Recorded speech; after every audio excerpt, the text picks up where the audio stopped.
Hi everyone, welcome back to the Mama Elephant April release. This is Rena. Today we have a new agenda and grid die to share. Leave a comment on these release videos for a chance to enter a drawing to win a prize from Mama Elephant. This release will be available on April 15th. We are kicking off this release with Little Succulent Agenda. I always love it when a new agenda set comes out because I always like to see what Mama Elephant comes up with. And these are the cutest little succulents ever. They come with some faces that are separate from the plants, and you can stamp little faces on them if you like. I always like to pick a favorite, and for some reason I'm drawn to second row, second one. It kind of reminds me of a balloon animal. I'm not sure. That one is like super unique, and I love that one. Here are the coordinating dies for Little Succulent Agenda. There are 16 pieces. Here's a look at the grid planter, and I love these grid dies because it's so easy to put the little agenda sets onto them for a quick card. The card I made today is vertical, but you can probably make a card using the horizontal orientation as well. I'll be using Copic markers today to color in the images, and these are the colors that I'm using. I will make sure to list the Copic marker colors in the description box. I didn't really want to overthink the whole coloring on these. I just kind of wanted to have fun and then just color them. So I pre-picked the colors, and I decided that all of the pots would be kind of in the lighter colors, and then I would use a couple of color groupings for the plant part of the image, and I use like a light green, a dark green, a blue green, and then also a purple just to mix it up a little bit.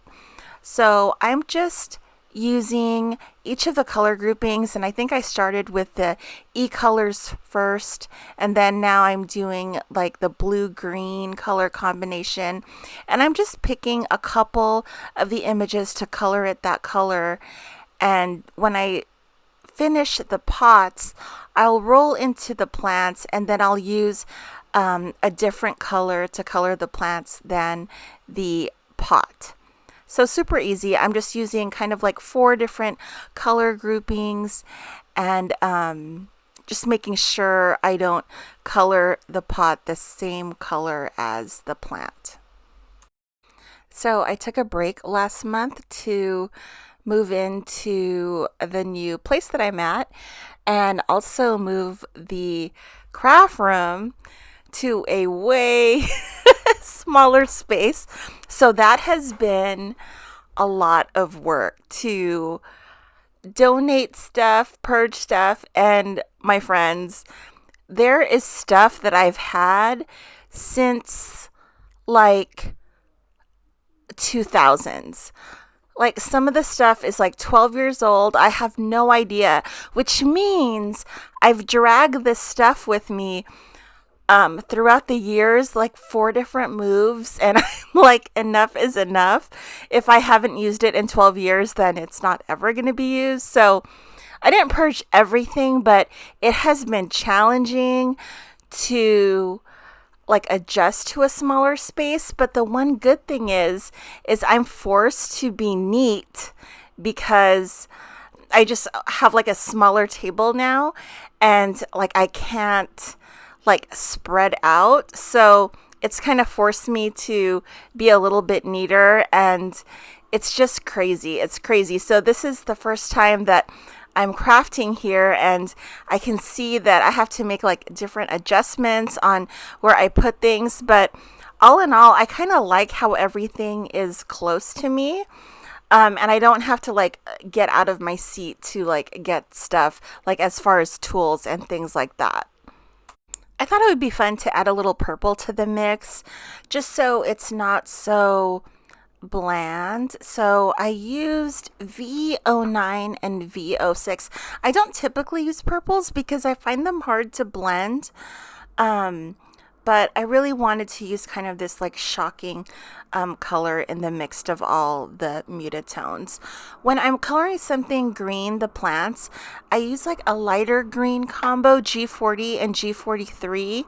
And then like for the darker areas, I'll do G43 and G46. Just so there's like a little bit of color difference and it's just not all one color. Really love that fourth one, the one that looks like a little kitty head cactus. That is so cute. I sometimes like to do research on the things that I'm coloring, so I did all of this cactus and succulent research, and I'm coloring those little blooms on top like a really shocking pink because when I was doing my cactus and succulent research, I guess in the desert where the cactus grow, there's like not many insects, and in order for the pollination to happen, you know, you need the insects to come, so there's very few. So that's why all of the cactus flowers are really bright colors to kind of attract and like compete for the insects that will, you know, do the pollination. So I thought that was interesting. I feel like I've eaten cactus before, but I don't quite remember. But I know I've seen that prickly pear jam when we were driving through Arizona, and I should have bought it because I heard it tastes really good. The stamp set comes with these different little faces, and you can put little faces on your images. So it's super easy. It's separate from the stamp, and then you just put it wherever you like. I like this one. It has kind of like a sour look. So here's a look at Grid Planter. It's a new grid die, and it is cover size, so it's A2 size, 4¼ by 5½, and it has these different ledges, and I'm just going to kind of use it like an IKEA unit and put all the little succulents on the little shelves. I'm going to stamp the sentiment in the middle. I'm using the stamp set here, Mixed Wishes Greetings, and I would typically make a birthday card, but I always make birthday cards and I have just an abundance of them.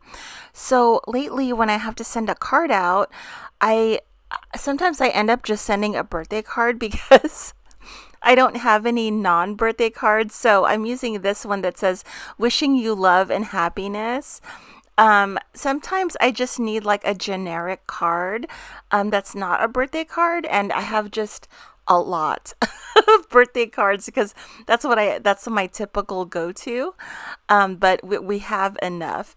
So I'm just going to double stack this grid die because I want the plant to look like it's inside the shelving. So the plant will be one layer, and then the shelving grid part will be 2, so it looks like it's kind of in the inside. So these are so super cute. I cut them out using the coordinating dies, and I'm just placing them in their little shelves. I was going to put them like in the middle of the shelf because that's what I would normally do, but since this is a shelf, I'm setting them on top of the ledge. So this was super easy to make. I really like these dies that kind of separate into sections because it's easy to just kind of make a little mini scene. I wanted my image to stand out a little bit more, so I decided to take one of the inside pieces that cuts out after you cut out that grid die and have that middle part a darker color, and then stamp the image there. I just wanted the sentiment to stand out a little bit more. So then I kind of wanted to add a natural element to the card. So I have these really old wooden stars. I think they're Studio Calico. That's one thing when you move, you have an opportunity to look at your stash, and I just have a lot of great embellishments that I didn't or forgot I had. So I thought I would add these onto this card because I just wanted to add like a little bit of natural embellishment. And that is it. I'm calling this card done. I did mount this onto a card base off camera. I hope you all enjoyed the video. Thank you so much for watching. I hope you all have an awesome day. Stay safe, happy crafting, and I will see you guys for tomorrow's video. Bye, guys.